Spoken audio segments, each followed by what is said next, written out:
Hello students, now will talk about FIEO यानी कि federation of Indian export organisations.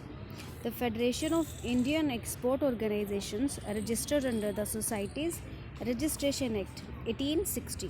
ठीक है, तो रजिस्टर हुआ है 1860 में, was set up in 1965 with its major regional offices at Delhi, Mumbai, Kolkata and Chennai.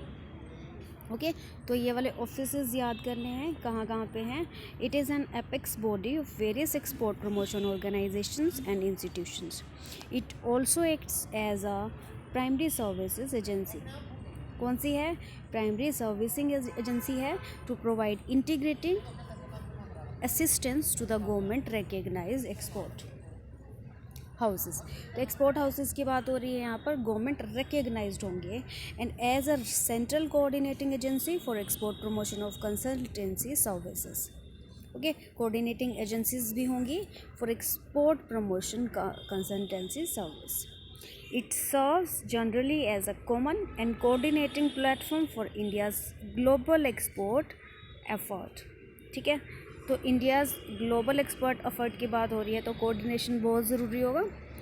ठीक है, तो देन मार्केट रिसर्च होगी, डेवलपमेंट डिपार्टमेंट होगा FIEO का ही, that provides number of services to the exporters community.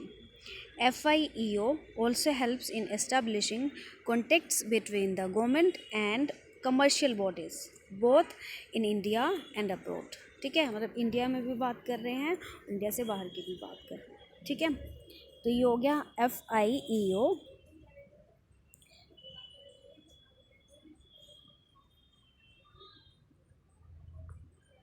फिर हम बात करते हैं इंडियन डायमंड इंस्टीट्यूट की, that is IDI.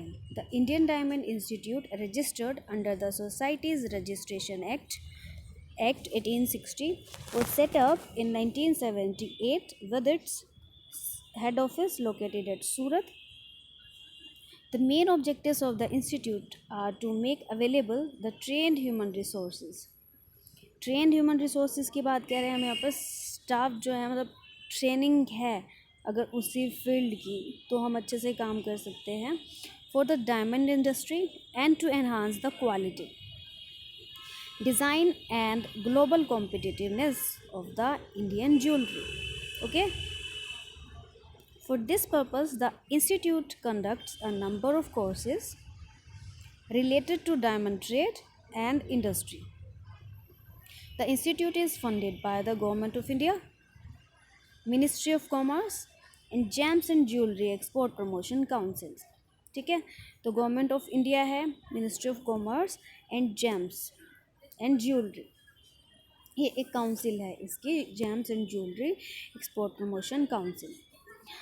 Next one is Indian council of arbitration, ICA.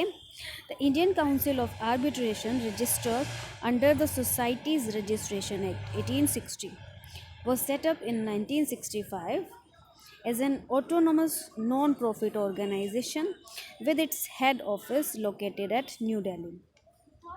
The main objective of the council is to promote the arbitration. Arbitration clear है? Arbitration like जहाँ से शुरू हुआ है वहीं पर वही प्रोसेस वहीं से चल पड़ती है, और जब तक पैरेलल नहीं हो जाते वहीं तक वो प्रोसेस चलती रहेगी. ओके ना?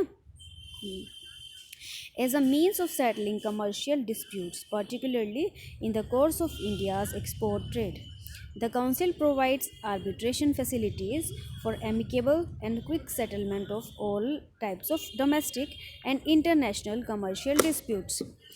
It provides a number of information and valuable advice to interested parties regarding the arbitration laws. ठीक है, ये जो आर्बिट्रेशन प्रोसेस होगी, यहाँ हम आर्बिट्रेशन लॉज की भी बात कर रहे हैं कि लॉज को फॉलो करते हुए ही हम ये सारी जो टर्म्स है, सारी जो प्रोसेस है इसके थ्रू होगी. Okay, and dispute settlement procedures in India and abroad. It also conducts training programs on commercial arbitration for businessmen, lawyers, arbitrators, etc. It also brings out a number of informative brochures. तो ये है ICA. The next one is public sector undertakings. The following trade service corporations are functioning under the administrative control of the Ministry of Commerce. तो जब public sector under takings की बात हो रही है, the first one is state trading corporation of India limited, STC. The State Trading Corporation of India Limited was set up as a private limited company on May 18, 1956 under Indian Companies Act 1956.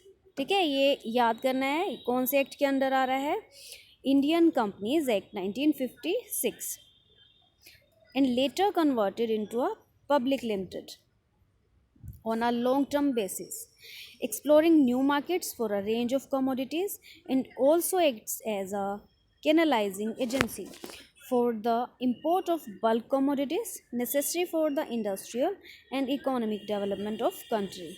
Okay, यहाँ हम बात कर रहे हैं import का bulk commodities के